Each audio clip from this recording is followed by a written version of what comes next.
मुंबईतल्या फेरीवाल्यांवरून ठाकरे गट आणि भाजपमध्ये चांगली जुंपली आहे। फेरीवाल्यांमधील चुकीची माणसं बाहेर काढली पाहिजेत असं किशोर पेडणेकरांनी भाजपला टोला लगावला।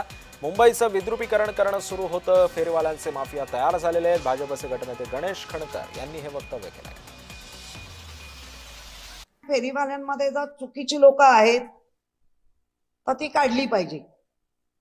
आता दाखवा ना कुठून काढली, कशी काढली, काय केलं। उगाचच आज जे ते निरुपम काय त्यांचं नाव संजय निरुपम काय चुकीचं बोलले, म्हणजे त्याच्यावरती त्यांना कळलं की जय श्रीराम करून आमच्या युपी वाल्यांची मतं मात्र घेतली आणि आताच आमच्याच गोर गरीब जे कोण युपी बिहार किंवा ह्याच्यातनं येणाऱ्यांच्या पोटावर पाय देत आहेत।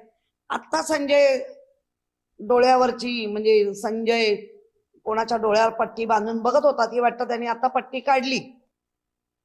संजय निरुपम यांनी जो काल प्रश्न विचारला की एकही बांगलादेशी, तर मी त्यांना एवढंच सांगेन की तुम्ही बोरिवलीला पश्चिमेला उतरल्यानंतर जो तुम्ही उल्लेख केला, तर तिथे जांभळी गल्ली, मधुकुंज, मुख्य SV रोड, इंद्रप्रस्थ समोर जे तिथले नागरिक तिथे रहिवासी राहत आहेत, एकदा कधी जाऊन त्यांना भेटा।